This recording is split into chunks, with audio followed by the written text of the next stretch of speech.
We have some words as creatives and entrepreneurs that we like to use for the feeling of not being able to create anything ever again. And those words are things like writer's block, burnout, creative drought, and sadness. The thing is that we all sometimes fall into this rut of not feeling like we can create anything ever again, and we don't necessarily know why exactly we feel like this. So let's open this topic.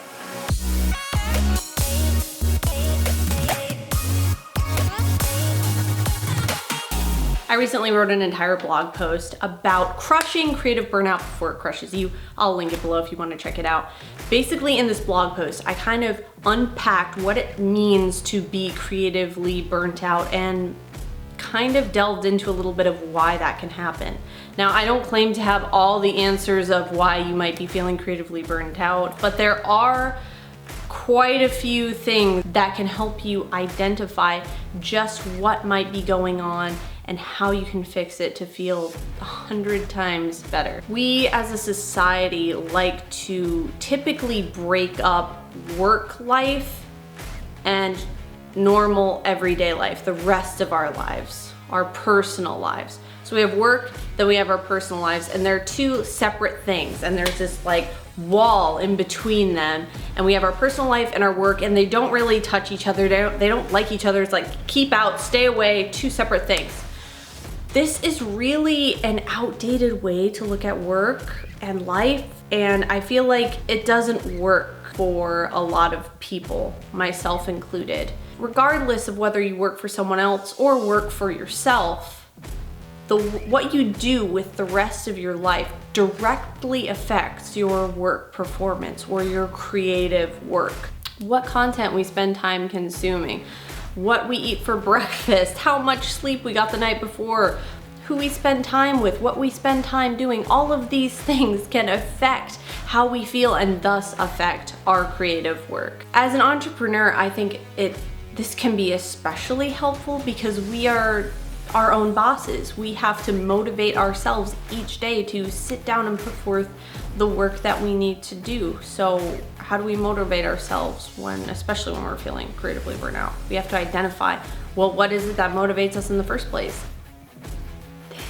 The rest of our lives, our personal lives, everything else outside of work, that's what's fueling this over here. So that's why it's so important to see that these two things are holding hands. They are in just this harmonious, fun, happy relationship, and we need to acknowledge that so we can see that, oh, they balance each other. We can use the rest of our lives to fuel our creative work. So we're the ones at the helm, we're the artists, we're the creators, we are the ones in control. We can control creative burnout to an extent by identifying how we can better take care of ourselves and better fuel our minds, bodies, and spirits so that we're feeling like creating. All we're doing is creating a habitat inside our minds that is conducive to creating.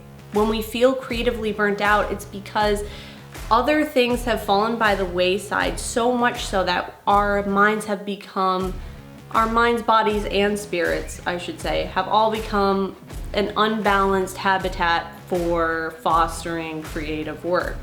So we need to find that balance again. And here's a few ways that I personally like to do that. Number one, get enough sleep.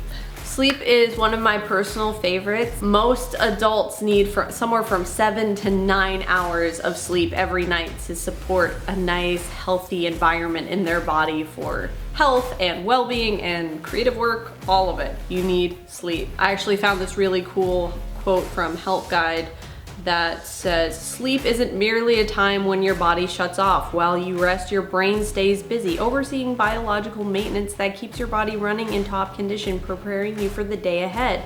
Without enough hours of restorative sleep, you won't be able to work, learn, create, and communicate at a level even close to your true potential. Regularly skimp on service and you're headed for a major mental and physical breakdown. So basically, when we pull late-nighters or all-nighters, that classic image of like the student staying up all night at their desk with like 5-hour energy bottles scattered all over the place, That's like the worst thing you can do. Our bodies need sleep. So maybe if you're feeling creatively burnt out, try to see if you're getting enough sleep. Are you actually getting enough sleep each night? Or are you going to bed late or getting up too early? Do you need to adjust that a little bit? Start playing with that a little bit. You might be surprised at how much it helps. Number 2, nourish your body. Food is important. Our brains burn like 300 calories a day on average, some crazy number like that. And to put that in perspective, that's like the equivalent of walking a couple of miles. So if your brain is burning all these calories just on average, how much is a creative mind burning when it's concentrating on writing a book or doing a project or developing a product? You're burning tons of calories. Make sure you're nourishing your body, because a hungry mind is an uncreative, burnt out mind that just wants food and to go back to bed and not create anything. So please nourish your body, eat healthy food. Number 3, nourish your mind. How do you start your day? Do you have a morning routine? Are you diving right into work without even taking some time to care for yourself? What are some things you can do to care for yourself? Well, for me, I like to get up and have a little bit of quiet time with my coffee, have some spiritual reading time, use some essential oils, relax, maybe go for a walk, maybe have some valuable conversation with my parents about life and philosophy.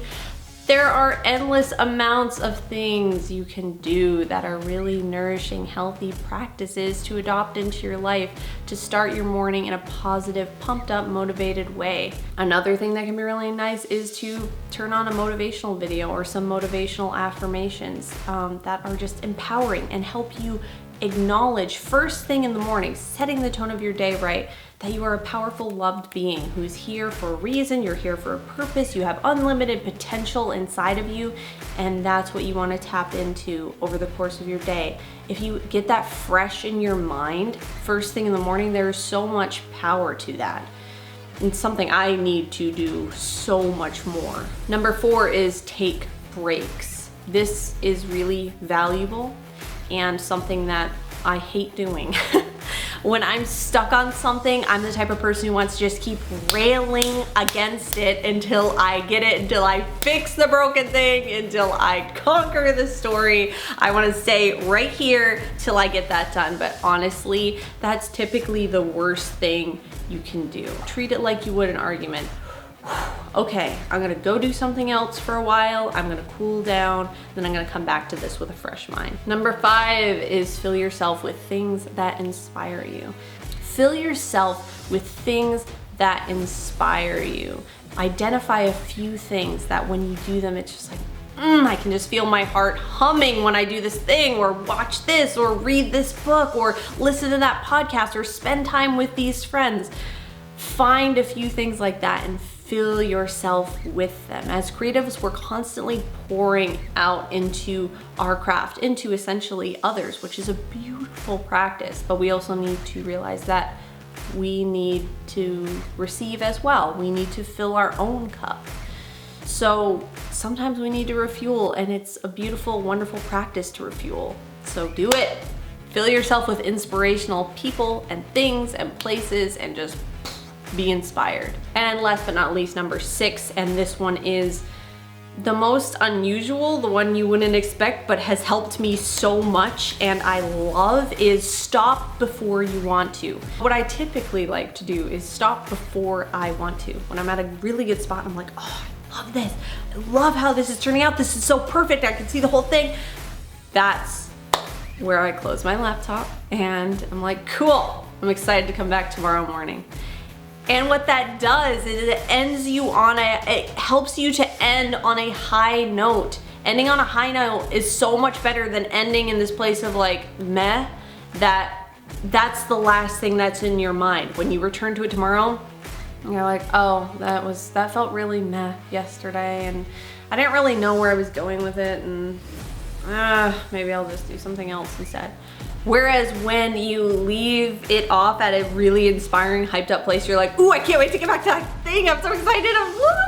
That's how you want to feel about your creative project. That's how you want to feel about your book or whatever it is. That's how you want to feel. So I've found that stopping before I want to, stopping at a high point, stopping when you're super pumped up and inspired is what's going to propel you like crazy when you sit down to work on that the next day. So those are a few practical ways that I have been able to smush creative burnout, or whatever you want to call it, before it smushes me like a sad, depressed pancake. So if you're looking for some preventative ways to keep yourself happy and creative, feel free to try some of those out. Tell me what you think in the comments below. Which one was your favorite? And please add to the list. I would love to hear your thing. What is one thing that you do to keep yourself creative and pumped up? What do you do to keep your creativity just woo?